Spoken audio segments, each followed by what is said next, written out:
This is Peter. And this is Tom. And you're listening to History Teachers Talking Podcasts.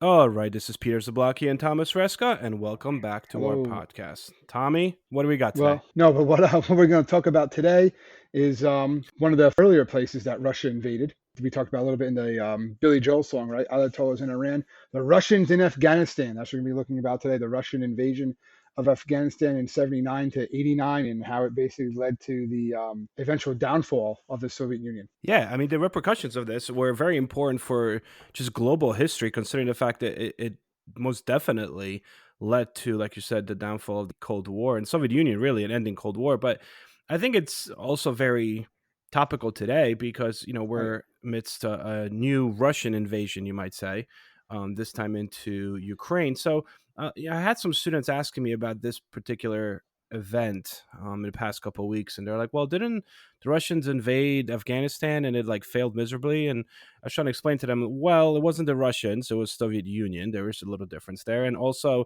whether it failed or not, which it did, by the way, it still lasted 10 years. So, if you're trying to compare the two, which you really can't, but, I figure this would be a really good background to try to give our listeners and even our students, if are listening to this, as to what the Soviet invasion of Afghanistan was really about. It was one of those wars where battles were won, yet the war was lost. For us Americans, this is actually very, very, what's the word I'm looking for? Deja vu-ish. Yeah, it's the Soviet version of, I'm sorry to talk over you. It's the Soviet version of Vietnam. Yeah, go. That's basically what it is.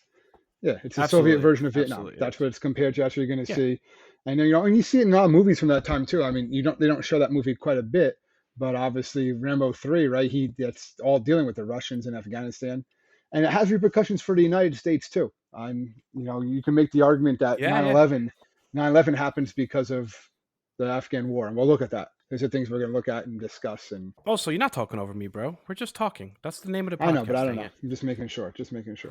Let's start off with just history of Afghanistan, more or less, and how it relates to Russia and how it relates, and then we'll kind of speed up a little bit and get to the war itself and talk about the repercussions. So, we want to start. We're going to start like the early 19th century, or yeah, that's what I was going to do. I was going to do early 19th century. Afghanistan essentially becomes kind of like a pawn. A lot of historians say in between two empires, right? The Tsarist Russia and Great Britain, and this is most commonly known by historians as the Great Game. Yeah. And ultimately what's happening is Tsarist Russia is expanding significantly into Central Asia, which is bringing it very close to India. And as a lot of people know, India is the imperial British jewel, right? Yeah, so that's their big thing. They don't want to lose that. No, they don't want to lose that, and they're afraid of the fact that Russia's getting closer to it. So this is 1800s. So Britain winds up actually fighting wars in Afghanistan region to maintain it from any form of Russian encroachment. They wanted Afghanistan to stay a buffer zone between Russia and their Indian Empire. The Russian Revolution happens in 1917, and in 1919, the Afghan people win their independence, and they actually are allowed to conduct their own foreign policy. So Soviet Union became the first country to recognize them and establish diplomatic relations with Afghanistan, which actually, in a quid pro quo, I guess, Afghanistan was also one of the first countries to formally recognize the Soviet Union. Which when the Bolsheviks took power, Yep. USSR, or United Socialist Soviet Republics, aka Soviets, wind up giving economic and military aid to Afghanistan, which kind of stays, again, this is post-World War I. We're not really even at World War II yet.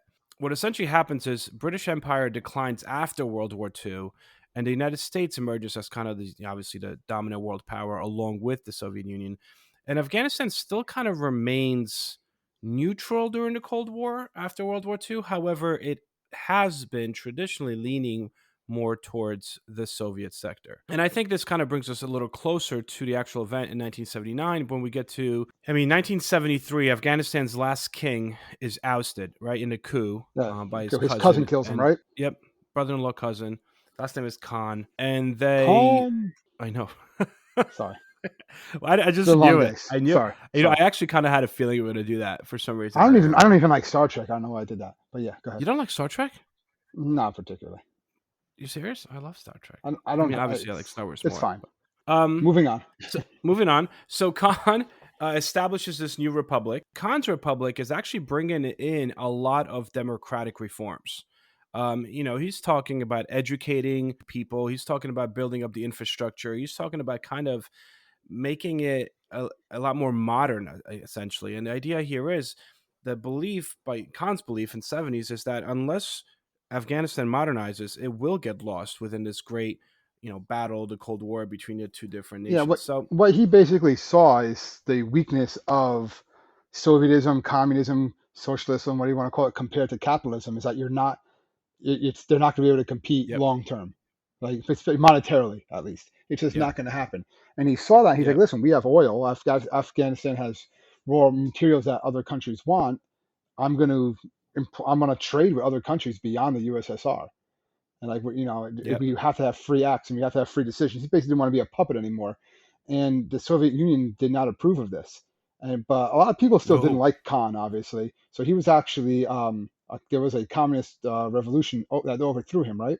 The Saur Revolution I Yep, saw, yep, yep, yep, and yep. he gets killed along with most of his family. They all get assassinated. It's happened since 1978, right? So there's a uprising, like you said, is Communist People's Democratic Party. It's funny how you always mention this as well. Like all these communist countries have the Democratic in their name, but They call themselves People's that, yeah. Democratic, yeah, People's Democratic Party of Afghanistan (PDPA) in 1978 overthrows Khan in a revolution, essentially, and then it starts off, this kind of communist leadership, right?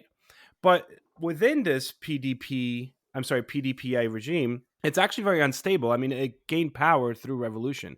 And the Soviet leaders still feel like it's not the most popular regime in No, Afghanistan, and and they don't it want to, wasn't.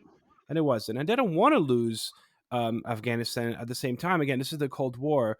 They want to have that sphere of influence within the region, and specifically, as you mentioned, because of the raw materials and oil and whatnot. Huge resistance, right? Mostly from religious leaders that believe that communist, like radical reforms, agrarian reforms, were more so than anything going against their religious beliefs. There was a coup within the party itself. It's an internal coup, actually. Yeah, in the Um, fall of 1979, right? yep. So you have individual Hafizullah Amin. Is that Amen. how you Yeah, say I it? mean, Amen. he basically, yeah, he organized this coup that killed the party's first leader, ushered in this really brutal reign.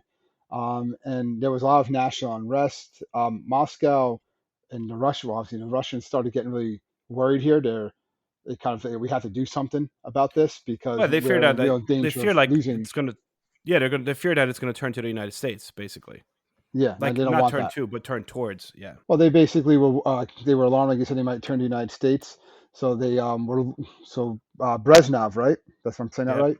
In October Brezhnev. of Brezhnev. 1979, yeah, Brezhnev. So I don't have that Eastern European affect that you have. Brezhnev. He sought to pursue a more a more balanced policy and stuff like that with the United States. He basically wanted to change the political line of Afghanistan. He didn't want it to happen. So they invade. The Soviets invade Afghanistan to make sure that Soviet influence would be stable no matter what.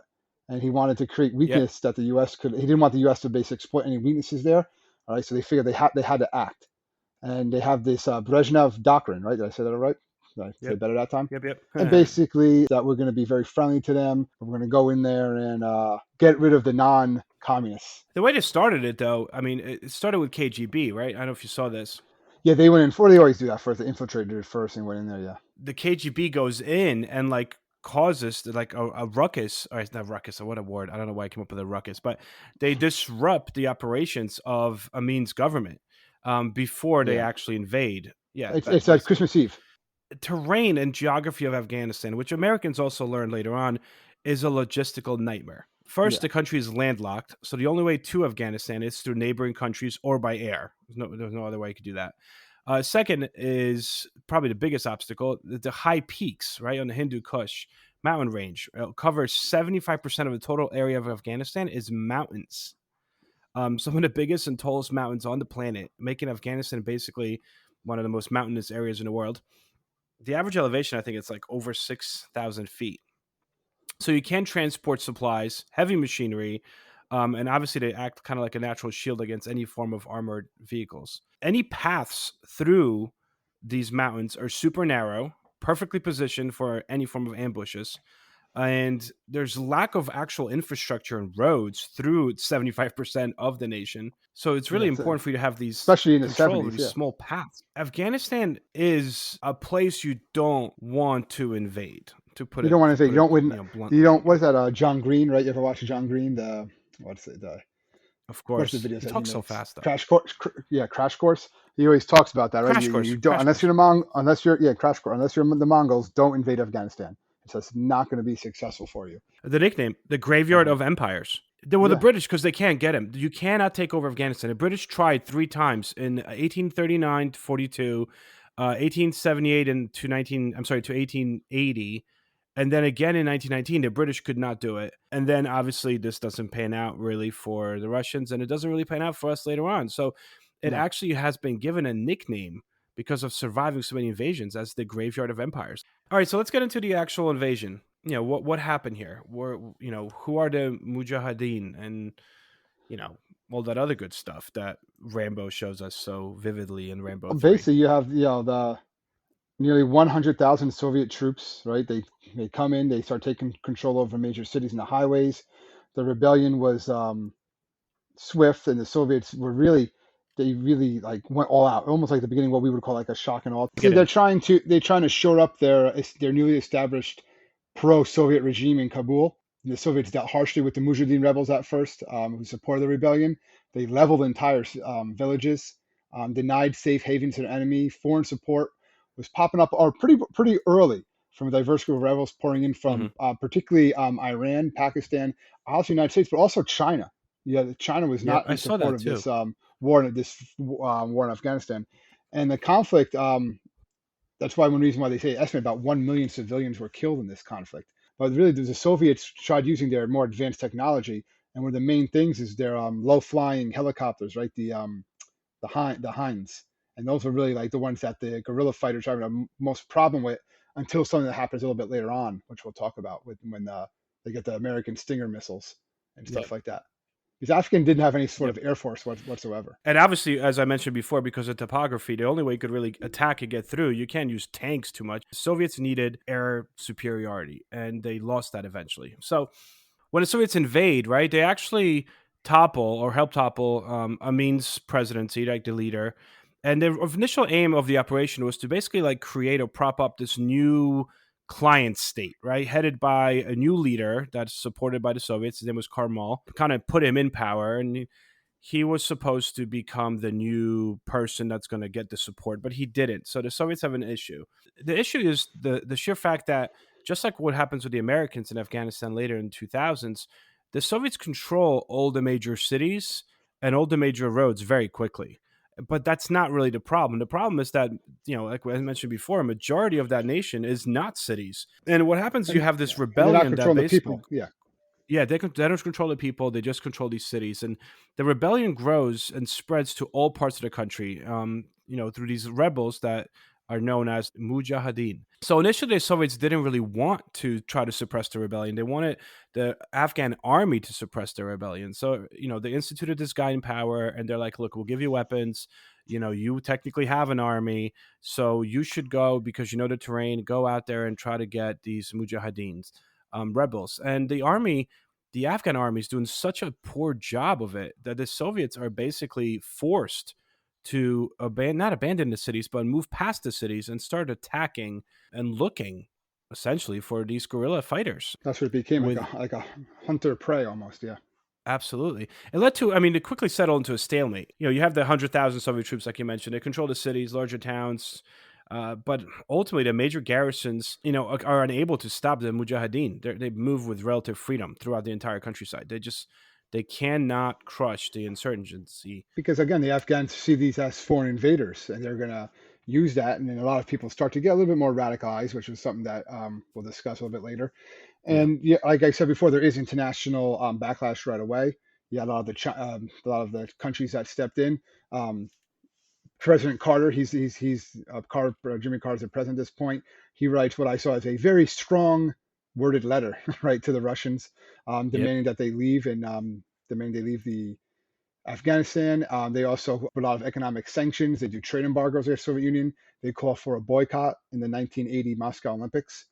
And then Yep. what they start to do, and this increases over the time, as they step up the aid to the Afghan insurgents. And again, it's really some of the American weapons that are given to the Mujahideen is really what allows them to start inflicting some more heavy losses against the Russians, which is something that Yep. we'll get into at some point. Well, they give him the stinger. I mean, you could just get into it now. They wind Yeah, up well, giving him stinger mint. yeah, well, it's basically the Stinger missile. I didn't want to get into it until we were ready, but I guess it's ready.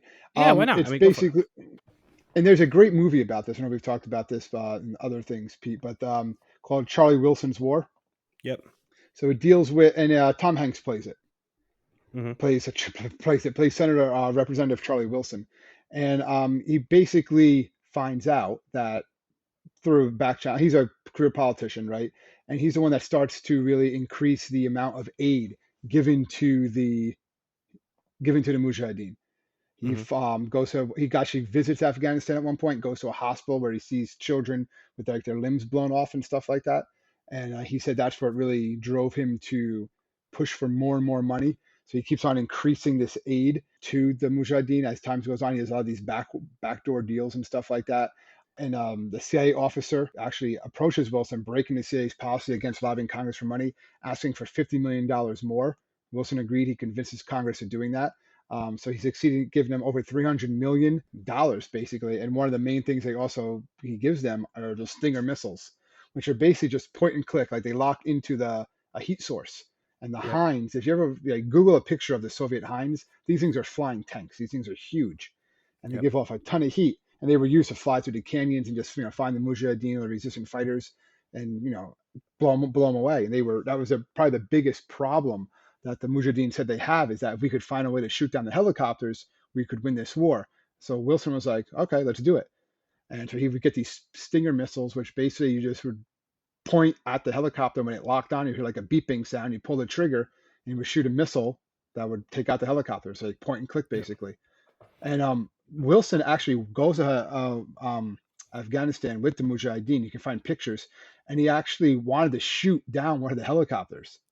So there's a story that they actually dragged chains across the tires on a road to create a dust cloud, and they said usually when there was a dust cloud that would attract the Soviet copters because they thought there was movement and like troop movements and stuff like that. So they would go and investigate it, and that's when they would shoot down they would have the ambush and shoot down the helicopter, but no one actually came. So he was unable to fire the missiles, but he was something that he really wanted, and he actually had a Stinger missile over his desk in his office because Wow. that's how proud he was of everything.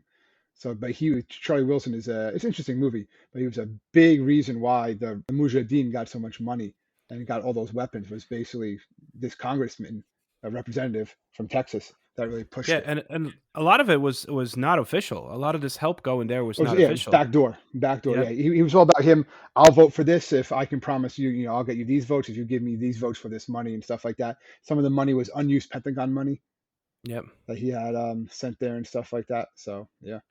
And this is, this kind of not kind of this extremely like frustrates the Soviets, right? The Oh yeah. Mujahideen, obviously favors sabotage operations. Period. And now with these Stinger missiles, they basically took away the only advantage that the Soviets had, which was in the air superiority. Now that's gone now.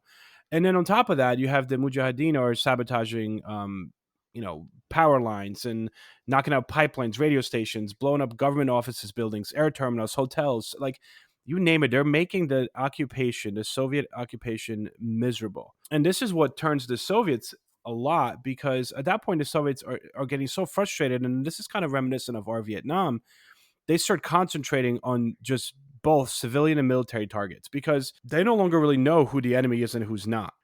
The attacks just extend to civilians, which becomes, or rather not becomes, but calls on even a bigger media reaction and bigger world condemnation of what's happening in Afghanistan. The world is looking at the Soviet Union as the aggressors.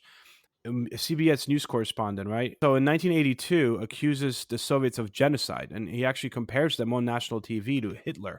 Mainstream television is basically presenting this as holy warriors against an evil empire of the Soviets.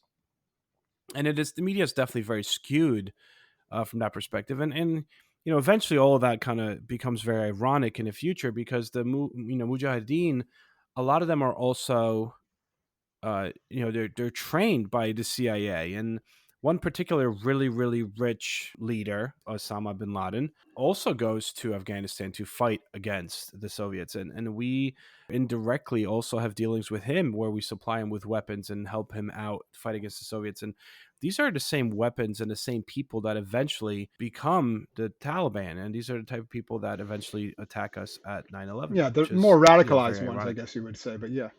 A lot more, yeah. Yeah, a lot more radicalized, and that's um something that that you'll find out after the war. Not going well for yeah. the Soviets. At one point, those Stinger missiles, they are reporting are shooting down one helicopter a day, and those are just losses that like the Soviet Union just can't keep on doing. So there's a lot of anti-Soviet around the world, like you were saying, Pete. Although you can't really protest in the Soviet Union at that time, there is a lot of people in the Soviet hierarchy that's saying this is probably not a war that we can win, and that it's also bankrupting the Soviet Union. They are going bankrupt Yeah. because of this war. It's been fighting for over about 10 years at this point.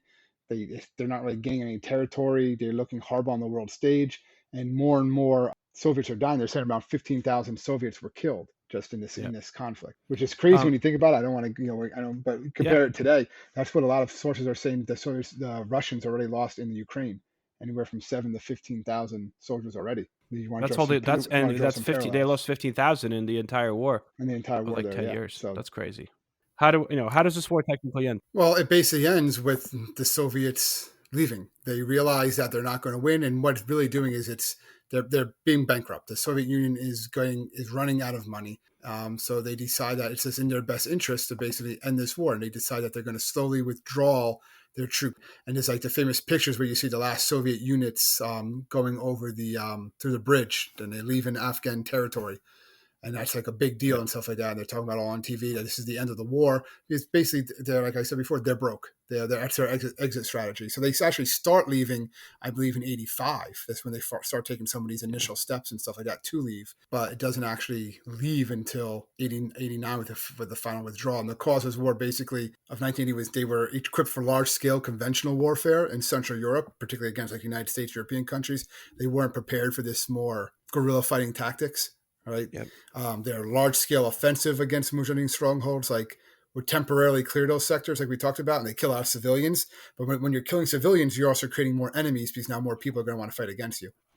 And they just didn't Yeah. have enough soldiers. Most of their troops were conscripts. They weren't. They were poorly trained. And I also saw this idea that they ironically borrowed from, again, the United States, because they did their own version of Vietnamization. I mean, the way they started, they were looking for like peace with honor here, and when Gorbachev decided it was time to get out, basically said to the Afghan army, that the puppet Afghan government, communist government, like, we'll give you all the weapons you need, and you will slowly start, protecting yourselves against the Mujahideen, and we'll give you all the weapons, but you do all the fighting. And that's kind of how the Soviets slowly got out of there. But as you Yeah, mentioned, because that Soviet puppet government was still put in charge. Yeah, I think that's yes, something I guess we forgot to mention. yeah, So this was not like the Afghan government fighting the Soviets. This was the Mujahideen rebels fighting the Soviets. Their government was still like a puppet Soviet state, very similar to again what was going on in Vietnam years before.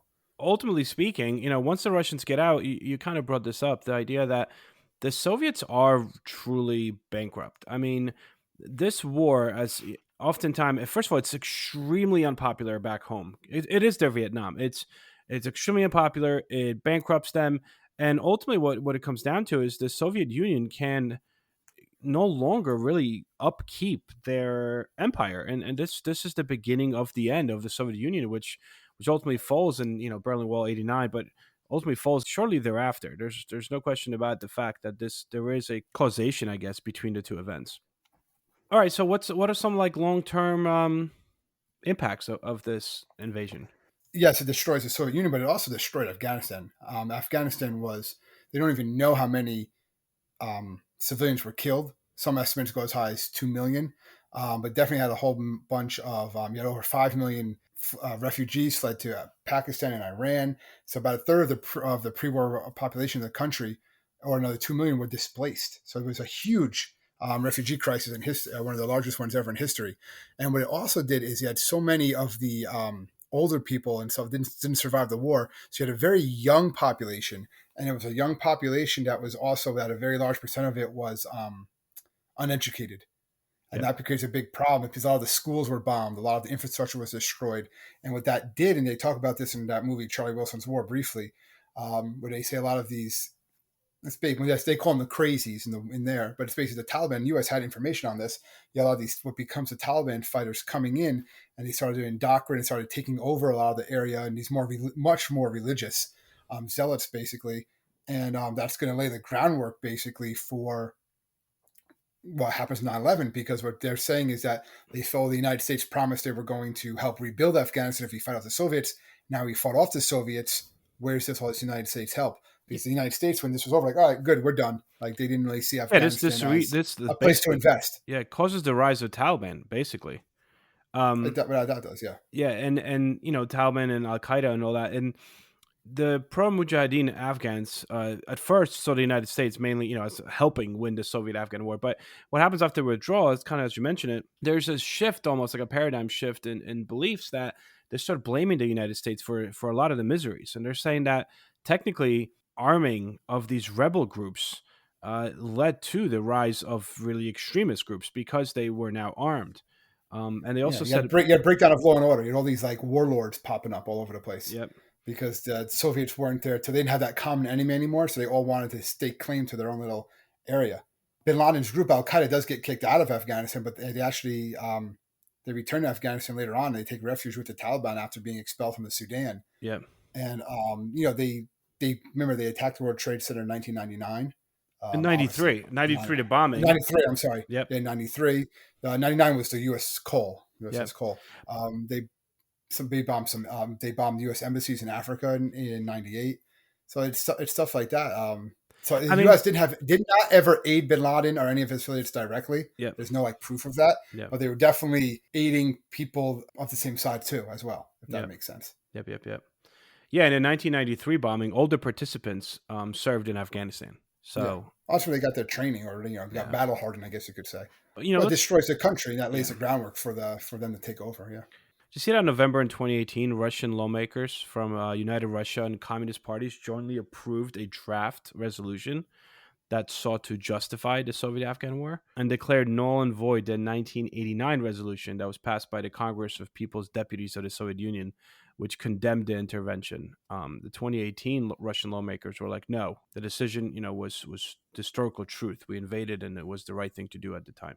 Also, another fun fact, about 25% of all the Soviet servicemen, so a quarter of all the Soviet soldiers that fought in Afghanistan, were actually Ukrainian, which I thought was a really interesting fact. Yes, that's one of those things. Yeah, I mean, it has repercussions still to this day. There's individuals that are obviously still alive during that time. It wasn't that long ago when you really think about it. So, but it was one of these events that probably doesn't get as much. I guess there are a lot of books and things, a lot of writing, but it probably doesn't get as much press, especially in the West, as I guess it probably should, if you really think about it, and how much of an influence it have to have this small country, Afghanistan. Obviously, the American invasion of Afghanistan later on probably gets a lot more press. Yeah. Well, that's actually when I was researching this. A lot of this stuff that kept on coming up was, how it related to the U.S. To the U.S. invasion, that happens much later on. But so it was one of those things. It changed the world without a doubt. As did the other invasion. As invasions typically do, they do change the world. But this one led to the eventual downfall of the Soviet Union. All right, the Cold War. Yeah, and end of the Cold War, absolutely. For now, I think that kind of brings us to the end. I just want to say thank you to everyone that tunes in every week and listens to this podcast. We do appreciate it. Hope you enjoyed as much as we enjoy recording it. If you guys need us, you could always find us at www.historyteacherstalkingpodcast.com. Do not be afraid to shoot us an email, leave a review wherever you listen to this podcast. They are greatly appreciated. So thank you so much, guys, and we'll see you guys next week. Stay safe, everybody.